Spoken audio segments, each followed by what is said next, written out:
Hello and welcome to In It, a podcast for families with kids who learn and think differently.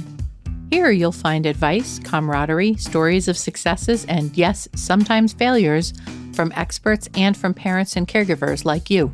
I'm Gretchen Vierstra, a former classroom teacher and an editor here at understood.org.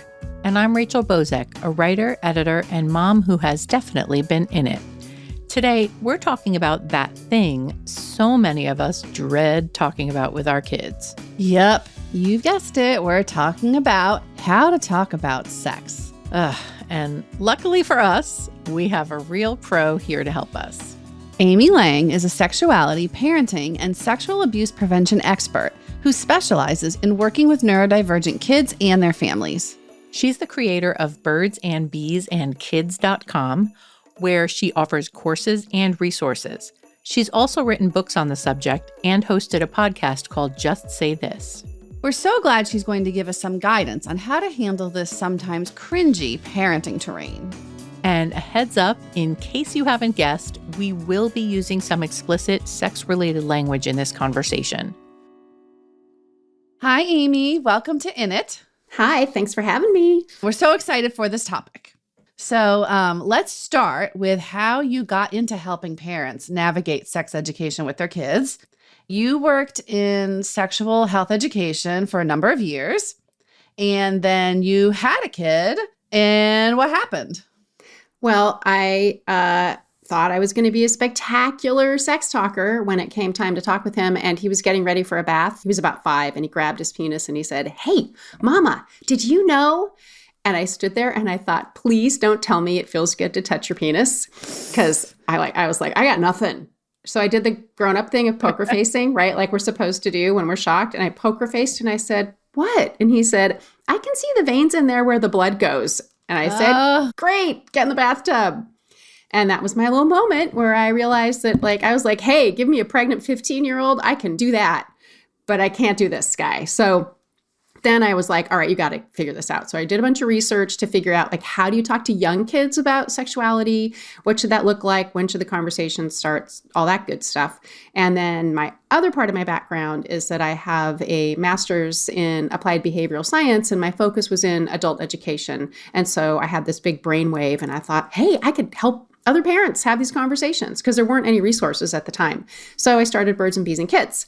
And here we are. Do you remember a specific moment besides this one where you maybe failed to have a conversation or realized, oh no, I should have covered this already, or just something had gone terribly wrong with your own child?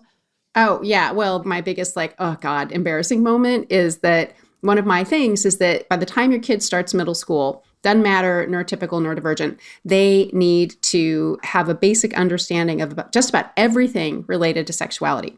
So I walk my talk, and I realized the night before middle school that we had never talked about oral sex for some reason. And he'd probably read it or whatever, but I felt like, here we go. We're going to BJ land, right? Kids are talking about this. And so he's in his bedroom and he's getting ready. He's getting his clothes laid out. And I'm like, okay, so I've got to do this. I've got to do this. So here's some tactics to use with your child. So I stood in his doorway. I didn't look at him. And I said, hey, I just need to ask you a question. I said, have you ever heard, do you know what oral sex is? Have you ever heard that? And he's like, yeah, I've heard of it. And I said, do you know what it is? And he said, no. He can't see me, right? I'm like, damn it. And I said, well, I just need to let you know. And I explained, sometimes it's a sex thing and it's something people agree to do. And it's when one person puts their mouth on another person's privates, penis, clitoris, vulva, because it feels good. Not for kids, later in life. And he said, okay. And I said, you have any questions? No. And then my husband was across the room, and he said something funny, which I don't remember because I was completely flooded, right? I was like, what? I just did this thing. And he said something totally funny. We all cracked up, and that was the end. So I did it, but it was like that moment of oh my God, I should know what I'm doing here. I don't know what I'm doing. All that discomfort. Anyway. Wow. I can't believe that. I can because this is your job, but that when you forget something, you're like, you know what? I'm just going to cover it right now because it's the night before middle school. I would never have been brave enough to do that. Yeah, I did it.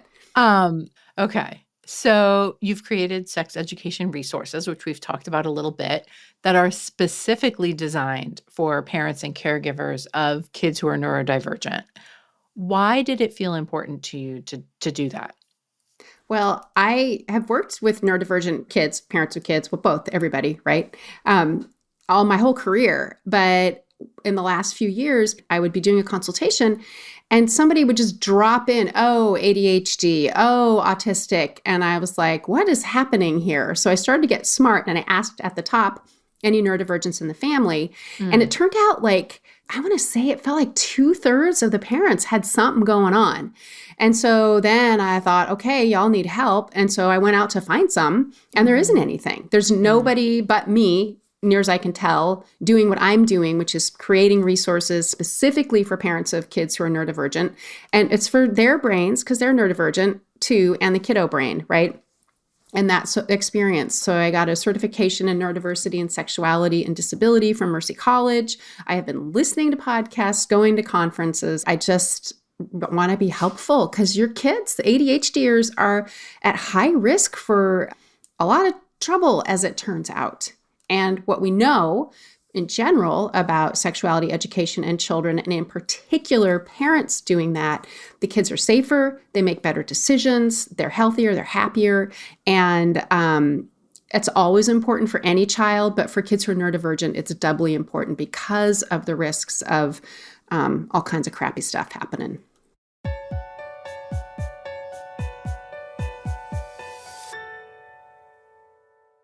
So thanks for all that. We also had some specific examples of reasons why kids may need something like this, or families may need something like this for their kids.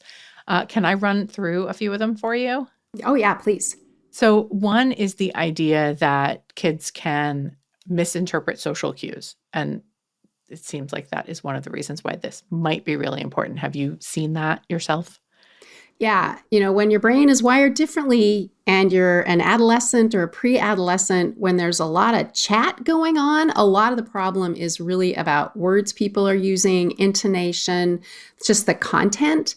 And so you have a kid that says, I'm sorry, I always get hung up on BJs, but you have a kid that's hanging out with their friends and they start talking about BJ this and BJ that. And your child is like, what is that? But doesn't want it. They're masking. They don't want to look stupid, especially if they're a girl. And so they don't ask about it. And then they may just toss that language out there in front of, grandma, right? Because they don't get what that is. And it's really kind of a safety issue because you also don't want them tossing that phrase around in front of Uncle Creepy, right?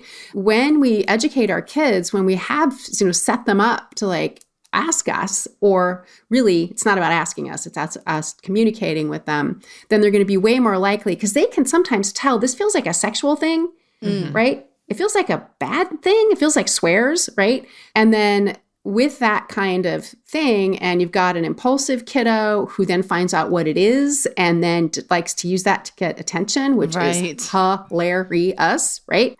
Then they can get in big trouble in other social circles. Right. And any adolescent is like that. But with the delightful ADHD brain, it's double trouble, right? Yeah. And I can concur that bringing those things up in public with other people is hilarious to some, but not to all. As a former middle school teacher, I can tell you. Yeah. And parents react like there is such a range of how parents handle hearing something like that come out of their kid's mouth.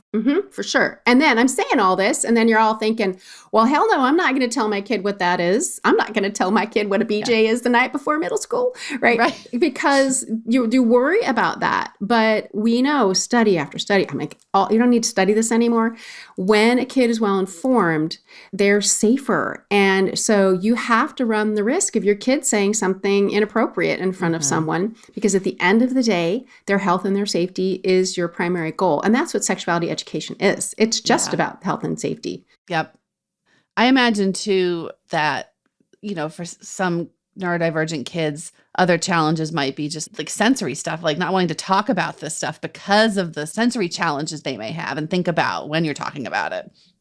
Yeah, for sure. And it also sounds gross, right? So, like, if you have a child, like, what's one of the things with people with ADHD and sexuality is they can be hypersensitive. And so the thought of having someone touch them, kiss them, any of that can be really uncomfortable. Going through puberty for somebody that's hypersensitive can be really hard. Getting hair on your body, your boobs hurting, let alone bleeding, having random erections, right? Like all that can be really distressing because they're out of control, and like a lot of sensation happens at that time. Your bones can ache. You can, like, all kinds of things are going on.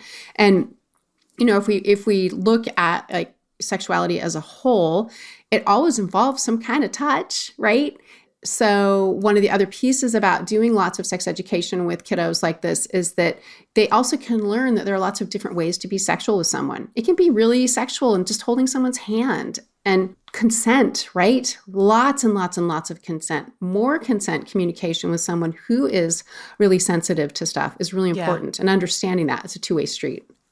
Let's go back a bit. And you mentioned this earlier, about when you think it's the right time to start talking about sex. So what is that exact age when parents should start this conversation? And then what is the very first thing they should talk about? Because although I know you keep bringing up BJ land, I don't think that's where you start.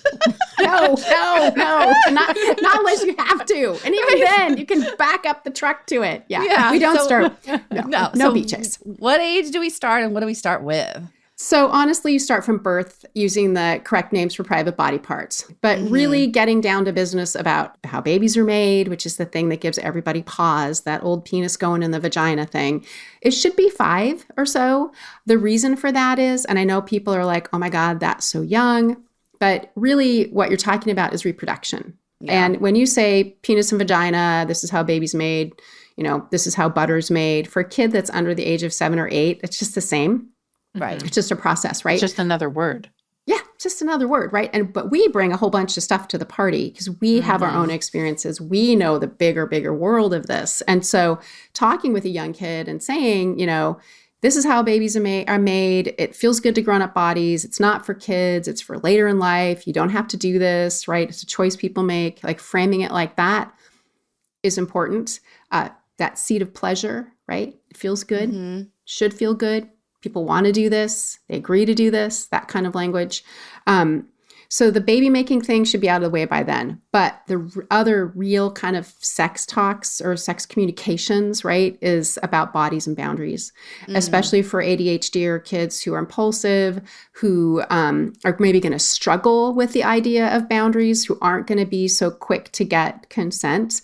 And just a side note about consent, I have officially I don't use that word very much anymore. I say agreement. They agree. Yeah. They agree to do this. You can agree to have someone give you a high five or a hug. They need to agree to, because kids understand that. And I even, as a sex educator, I have to think about consent. What is that? Oh, yeah. There should be no barrier. There should be no barrier. So body boundaries, practicing that with kids, ask first rule, helping them to know that they should ask first before they hug or touch someone. The other person should ask them first. And I love role play as an adult. Like, I think I should have been an actress. Nice. So role playing with your kids, practicing, which is it's a common thing with ADHD or kids, right? You got to practice stuff. Yep. And so if you're practicing the body boundary conversation as they get older, when they're learning more about sexuality, they're starting to have crushes, they're curious about, bodies, they're maybe starting to feel good in their body on their own. Like, you have that language already in place. It makes it a lot easier when you're talking about sexual consent or agreeing to have sex with someone. You said use the real names of body parts. And I feel like that's been ingrained in most parents by now, but we don't necessarily know why. What is the reasoning behind that? Thank you for asking that question. So it's not a no-brainer. People feel very weird about this whole topic. And so people would rather use hoo-ha and front bottom and back bottom and call the vulva vagina and all these things. So the vulva is the exterior of the body. So these are the only parts of our body that we have special names for. Like, my nose is not my smeller. My ears are not my hear holes, right? And so when we use those words to describe a normal, natural, healthy part of our body, we're sending a message. There's something special, weird, different, wrong, right? Down there. So it's really important that they know. It's also protective. So if you are at a big, event with a bunch of different people, you're having a big family meal and everyone's sitting around the table and your kid pipes up, "Mama, my vulva itches" at the top of their lungs, and the entire room goes silent. This is good news, because if there's a predator there and they hear your kid say vulva, they're gonna be like, "Oh, someone's talking to that kid." Right. It's protective, and they have a right. They have a human right to know the names for all of their body parts. Yeah. Yeah. Okay. Then I love that explanation. That makes a lot of sense. Yeah. And I think one thing that I haven't said, which I think is such an important thing, it was such an important thing for me as I was learning all this. And it was when somebody said to me, this is really about preparing your kid for this really huge, important, cool part of life, as opposed to trying to prevent them from doing it. Right. Which is not a thing. Yeah. Yeah. Right? Something's going to happen. Yeah. And I remember having to remind myself when I was reading about this and being like, of course I should start young. I got to get those books. I got to start early, and, following all the steps I thought I had to take. And I had one of the books I read or something reminded me, like, yeah, you're going to have all these feelings and you're going to think, by sharing this, all of a sudden your kid's going to be sexual. But no, that is not where their brain is. That is not how it sounds to them. It's not like all of a sudden they're interested in it. They're not there, but we're there. And so it's hard to pull those two apart. Yeah. Yeah. It's hard to separate out.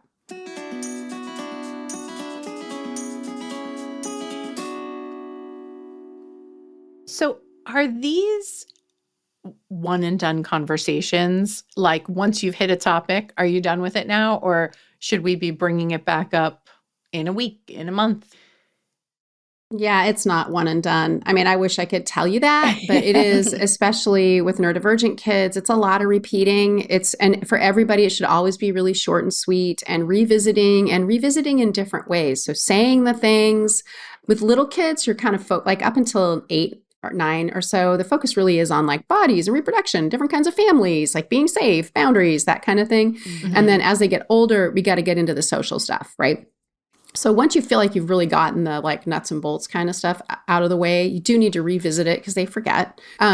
And then really through into 10, 11, 12 is when you really start focusing on the social stuff, right? The social skills, what's happening in their friend group? What's all this crush talk? How do you know someone likes you? That kind of stuff. And then that continues into adolescence and teenagery land, because you have to start talking about relationships and agreement and sexual agreement and consent and all the things. And the thing is, I'm saying all this stuff, and all y'all are thinking, never mind, it's too much. But here's the good news. It's just little snippets here and there. And there are tons of different tools, right? Books, there's videos. And then, your job is, you are in charge of this. You cannot wait for your kids to ask you questions. Milo was never going to ask me what a BJ is. He was never going to ask me what oral sex is. Never. It's my job. It's our job. It's your job to bring the stuff up and to be uncomfortable, which is fine. Mm-hmm. No one's going to die. Are you sure? I have a question that's sort of along these lines. So if a kid asks about any of these topics before you've had the conversation, is that a fail? Have you failed? Have you dropped the ball? Have you dropped the sex talk ball? No, they're asking you. So it's important to them and something is up, right? So that tells you, that gives you a big piece of information when they come and ask you something and you're what is this sex thing? Do people stick their dicks in somebody else's cooch or whatever? Right. Thank you. Exactly. It's in some cases, it's just the fact that perhaps they've heard it from someone else before it would have been time to talk about it. So the fail is if you say, oof, oh, well, where'd you hear that? You're too young. Any kind of what are you saying to me? How dare you? Any kind of what the hell reaction, that's a fail. It's a great opportunity, because if your kid comes to you with a question, you should sing hallelujah and be hey, thanks for telling me. I don't quite know how to answer that. Let me think about it and I'll get back to you, later today. And then you keep that child away from every device. Right. I'm not kidding. Yeah. Because they'll just search for the answer on their own. They sure will. Yeah, no, the fail is missing the opportunity. It is never too late to start. One of the nice things about talking with older kids is that you don't have to be careful. Like by the time they're 11 or so, just gloves off. Just say it all, use all the words. Don't worry about hurting them. The world is going to hurt them. And with ADHDers, there's some issues because of the wiring, and they tend to be hypersexual, which means they may have more partners, they may have a more varied sex life, they are impulsive, less likely to use birth control, like a lot more trouble because of the trouble tracking stuff. So the way you help your child with that is to talk with them. And for people with penises, problematic porn use, like they use it for stress. So weird to me. They use it for stress relief. Kids think when they see porn, that's how you do sex. So if you got a kid that's really literal and they want to have a romantic relationship, they think, porn starts in the middle of God knows what. Like it starts in the middle and they think that's normal. They think that's how you do it. So if you're in the door as soon as you can be with like, hey, this is not normal. It's not safe. Nobody does that. Those people are actors. Nobody's dick's that big. Nobody's boobs look like that. Nobody makes those noises. That's not real sex. They're acting. Get in the door early with that. It helps. It helps. But, for ADHDers, their experience of sexuality can be really different and it can be more problematic. Just think about the brain, right? They're more risky. Generally more risky. Just know that it's data, right? Like, okay, I want my kid to be healthy and successful and have good relationships and feel good about themselves, right? That's the goal. And talking about sexuality and relationships is key to raising a whole, healthy, happy human.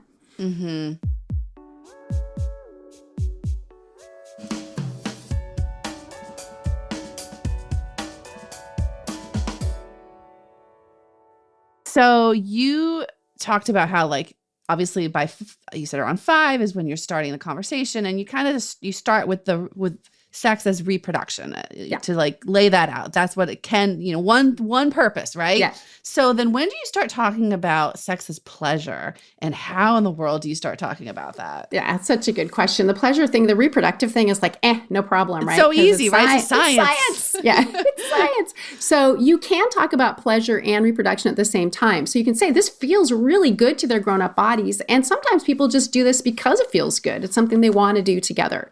And you can talk about it's how they show they love each other.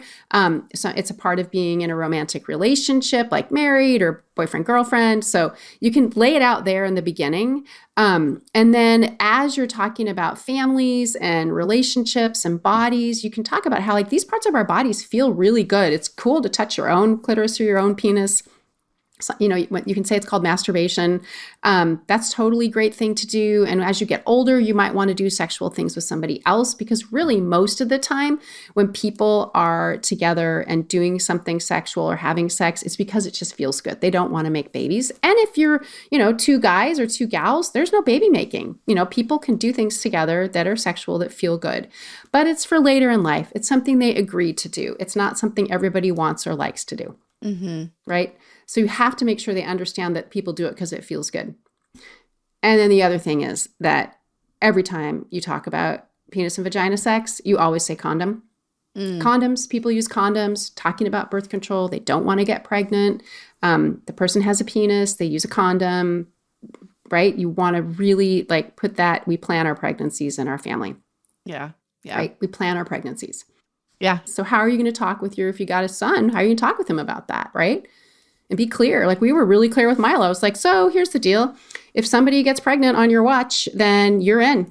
You're in for whatever that looks like. If they want to have an abortion and you don't want that to happen, not your body, not your choice. If they want a parent, guess what? You get to be a parent, right? And so here are the condoms, and make sure that your partner is using birth control. Go to the appointments with them. Make sure that they've got what they need. So this isn't going to happen. And of course it happens. Everybody does everything and somebody gets knocked up. But anyway, I know. There's so much. There's always so much. But I just want to can I just circle back to one thing about neurodivergent kids? Yep. So sometimes, because I know you're so harried and your lives are crazy and your kids have different support needs, this is something that can really back burner.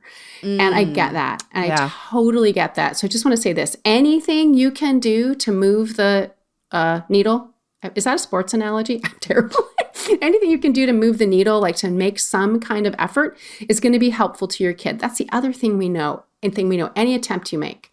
And then with neurodivergent kids, oftentimes what happens is they get to 8, 9, 10 and you haven't done it yet. I actually don't recommend this typically, but for neurodivergent kids, start with puberty.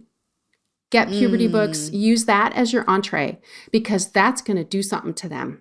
Their bodies are going to change, especially if they're going to bleed. They need to know that could happen before it happens. So using that, like your body's going to change and this is why, so a backtrack. You can do that for neurotypical kids as well. But because the potential trouble with the body changes is higher than with a neurotypical kid, you have permission to do that. But that honestly, start anywhere. Like just start anywhere and make it small. No one's going to die. Yeah, I mean, you're right, though. I can see how, yes, when you are dealing with school challenges, IEPs, all this other stuff, like, why am I going to put time to do this? Like, doesn't seem worth it right now. But you're saying just little chunks here and there, get started. Yeah. And the boundary thing too, right? Like if you've got a kid that is an impulsive toucher and they are an impulsive talker and like, oh my God, you've got huge boobs, right? Right. And you're like, oh my God. And that happens at school. And then he's a sexual harasser because he blurted about boobs. That is not sexual harassment from a neurodivergent person who's 12. That is not sexual harassment. Sexual harassment is someone who is neurotypical and 12 and says, you've got big boobs. They know what they are doing on some level. Yeah, I get very infuriated about what happens to your beautiful children when things like this happen. It's not fair. Yeah. Right? It's not fair. And yeah, that's not okay. I'm not excusing it. It's not okay. And conversations need to be had. But that child is not a predator. Right. And that is exactly my next question, which is how do we help them understand what's appropriate and what's inappropriate?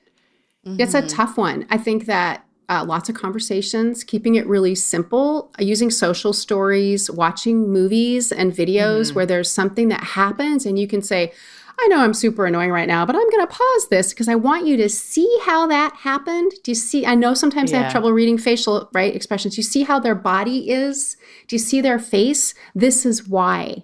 Right? So being really explicit, I don't be afraid to just try. Yeah. Don't be afraid to just try. It's not going to hurt them. And you might be weird. You can just say, I'm going to be weird. Sorry. And they're like, you're already cringe. Cringe. Yeah. Right. Hello, get ready. I mean, I just think that we make a huge deal out of this thing. But it's and then dumb. that's why it's a huge deal. Right. And it just makes me really frustrated because we get so hyper-focused on things like academics. Right. Like calculus. I don't know what that is. And I'm not using it for sure in my daily life. I'm not using it. And your kid's not going to use it. But in your daily life, you're going to use you're going to be in relationships. Yeah. Your kids are going to have sexual feelings. They're going to have crushes. They're going to date. They're going to be romantic. And that's one of the big myths about neurodivergent people is that they're not interested. And that is absolutely not true. Of course. Yeah. Absolutely not true. Just looks different. Yeah. Just looks different. So I guess we just add that. I feel like it's just like life skills, right? There's certain life skills that you need to teach your kid. Finances, ride a bike and swim so they don't get hurt. Like this is like on that list, right? Yeah. Eat something other than white food, right? Like, yeah, it's on that list.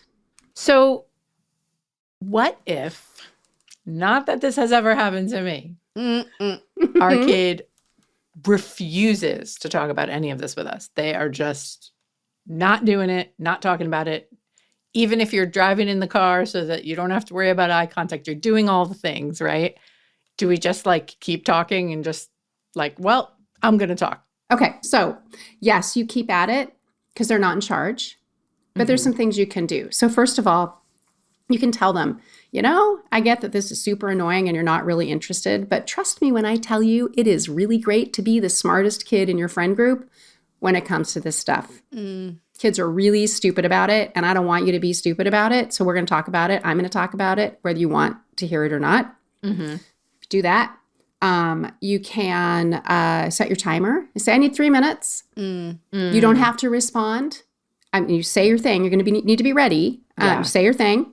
And then when you get done, you always say, what do you think? Mm. Even though you said you don't have to respond, it doesn't mean you don't give them opportunity. Yeah. Texting, writing notes. There's a really great book. It's called You Know Sex by Corey Silverberg. It's graphic novel style. It's huge. And so one of the parents, I do individual consultations, and she's got a neurodivergent kid. And what we talked about was like, how do I get this information into him? And I said, well, just tear out the section on masturbation and stick it on his bed.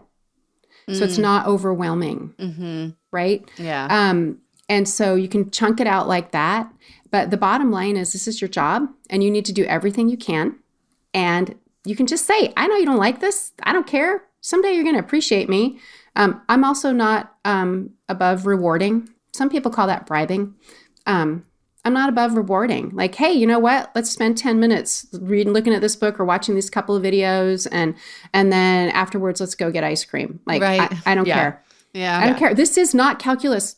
Screw calculus. This is life, right? This is life. Just do it. Yeah. It makes, all the tools in the toolbox, And when you get going, you'll feel better. Yeah. You'll feel better. You know you need to do this, right? Yeah. You know you need to do It weighs this. in your head and you do it. And even like you said, if you just do the talking and they don't say anything, like how many times as parents have we heard our kids repeat back something we thought they never actually heard from us? Like they weren't listening, and then you hear them tell But their they friend, are. well, if you do this, blah, blah, blah. And I'm like, I taught you that, but you never said that was a good idea. But apparently you think it is one. Yeah. And You again, know? with this, it's social cred, right? There's Yeah. so much social cred when your kid's like, yeah, that is not what that means. Right. Well, this has been really, really fun and informative. And thank you so much for just being so honest with all your answers. It's been great. Oh, Yeah. Thank you so much. My total pleasure. And thank you for trusting me with your people.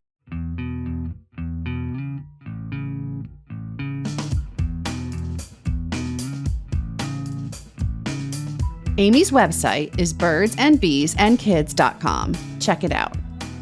Thanks so much for listening today. If you have any thoughts about the episode, we'd love to hear from you. You can email us at init@understood.org. And check out the show notes for this episode, where we have more resources and links to anything we mentioned. This show is brought to you by understood.org.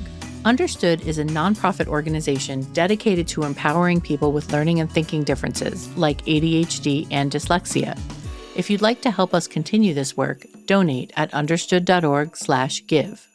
In It is produced and edited by Julie Subrin, with additional production support from Cody Nelson and Samaya Adams. Justin D. Wright mixes the show, and Mike Errico wrote our theme music. Brianna Berry is our production director. Neil Drumming is our editorial director. From understood.org, our executive directors are Laura Key, Scott Coshier, and Seth Melnick. Thanks for listening. And thanks for always being in it with us.